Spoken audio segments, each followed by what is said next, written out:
going to turn now south of the border, where the stage is getting set for the U.S. presidential election's first debate. Incumbent President Joe Biden and his Republican rival, Donald Trump, will be making history, as Thursday will mark the first debate between a sitting president and a former president. The CNN presidential debate is shaping up to also be a defining moment in the race, where both candidates have little margin for error, especially in crucial swing states. As the November election approaches, there are also concerns about potential foreign interference attempts by adversaries to influence the results. U.S. intelligence agencies are watching closely and say they're ready to alert the public if necessary. Foreign interference, of course, and allegations of treason have dominated debate here on Parliament Hill in recent weeks. Joining me now to talk about all of that is U.S. Ambassador to Canada, David Cohen. Ambassador, good to see you as always. Thanks for coming in. It's great to be here, and we're going to be on the air for 2 days to cover all of those topics. Essentially the next 3 hours. And I'm actually going to start off on something even different, because our audience has just heard from the Secretary General of NATO, Jens Stoltenberg, who concluded the interview essentially by saying that despite the fact the world is more insecure, he actually does not feel that there is any imminent threat to a NATO member country, vis-a-vis the strength of NATO itself. And I wondered if you agreed with that assessment. So I think I do agree with that assessment. I don't remember a time in my life where the world has been where there's been more turmoil in the world, more risk in the world. But if you look at the NATO countries, I think the NATO countries are in pretty good shape. And I think a big part of that is because of the strength and the power of NATO. This alliance, which is, I always remind people, is a defensive alliance, and the unity that the countries have demonstrated, the common commitment to democracy, to defending democracy. Article 5 is incredibly important. The notion that if you invade any NATO country, every inch of any NATO country will be defended by all NATO countries. It's a huge deterrent effect, and it enables, I think, folks who live in NATO countries to go to sleep at night feeling a lot better than they would without NATO. Do you ever see the formal expansion of that arrangement to include countries, for example, in the Indo-Pacific? And I ask because it's something NATO is talking a lot more about, given the threat that China is posing in particular.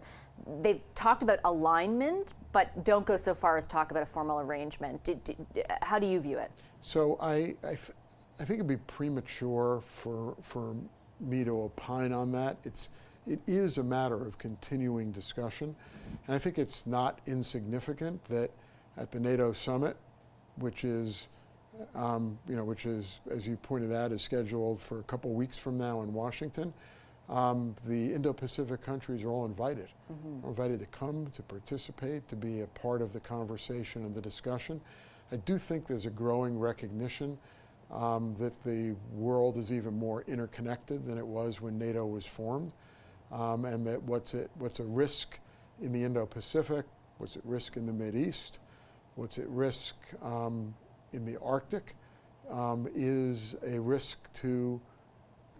global risk, and it's why I think we're more focused on the defense of democracy around the world. So, but it's premature. I mean, I think there will be discussion on potential expansion of NATO in Washington, but it's more likely that discussion is going to be centered around Ukraine than it's going to be around the Indo-Pacific. There will also be a discussion about defense spending, the Secretary General told me, and I know you're as familiar as anyone in this country with the nature of that discussion here in the context of Canada. Is it your expectation, or do you have an expectation at all, that Canada will present at that summit in NATO a plan to get to 2%? So I every once in a while I have to give you this caveat. You need to remember I've been here 2.5 years now, but I'm still just the U.S. Ambassador to Canada, not a Canadian government official or elected official.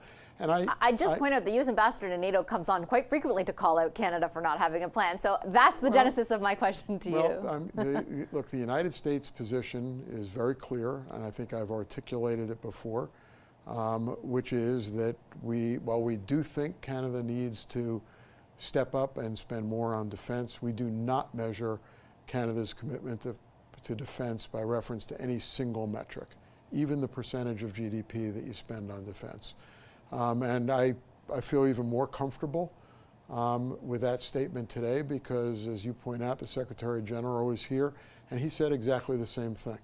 applauded Canada for stepping up, in Haiti, for stepping up for stepping up in Latvia with the Latvia Brigade, for stepping up in the Arctic, continental defense, and for stepping up and significantly increasing its defense spending over the past few years. I point out that in this year's budget, which was just passed, defense spending is up 17.5% in Canada, in a budget where total overall spending is up 3 to 5%. So that's the kind of commitment that we're looking for and what we're seeing. There have been a lot of discussions about Canada's plan to get to 2%. Minister Blair has been quite clear that he knows Canada needs to spend more, that he's working on ideas to be able to get Canada's spending up higher. Foreign Minister Joly this week said the same thing. We're working on a plan. So I think there will be a plan, and whether it's presented at the NATO summit, before the NATO summit, after the NATO summit, I think there will be discussion at a minimum about concepts and ideas that Canada has to be able to bring its spending at least to the 2% of GDP level. If though that no single metric is what you're judging Canada's commitment to defense by, then why does it matter that there's a plan? Because I take your point about Mr. Stoltenberg and what he said he was here, but he was also explicit to me that he does expect more from Canada and that he does expect a specific plan. Look, I've been quite clear on this show and elsewhere that we're looking for Canada to continue to increase its spending on defense. I think, like NATO, we have advocated with Canada that it would be in their best interest to be able to make that commitment with a time horizon on it and a reasonable time horizon on it. But again, we look at the multiple ways in which Canada has stepped up, and we're not alone in this. I mean, again, the Secretary General applauded Canada for all of those exact same issues, noted how far Canada has come, noted, by the way, that although Canada is not at 2%, to be fair, at the time that the commitments were made, Canada was a lot further away from 2% than a lot of countries were, and therefore applauding the progress that Canada has made. I think it's in Canada's interest to have a plan, to state that they're going to get to 2% by some date certain. Canada understands that it does need, in the threat environment that exists in today's world, that it does need to invest more in defense, and in particular in continental defense, which means defense in the Arctic. I want to ask a question about that threat environment, and in particular as it relates to the electoral process on this side of the border and on your side, on your home side, I guess I should say, of the border. And I wanted to start off on the question of foreign interference and ask you, just in general terms, are you taking note of the debate that's happened here, the allegations that there could be so-called foreign agents in Parliament? Like, is that of interest to the United States? It is certainly of interest to the United States. I think foreign interference is one of the most scary threats to democracy that is floating around out there. And with AI, with technology the way it is now, with social media, the capacity of foreign interference to disrupt democratic elections, democratic processes, to interfere in the social discourse that takes place in a democracy like Canada and like the United States is a very scary scene to look at.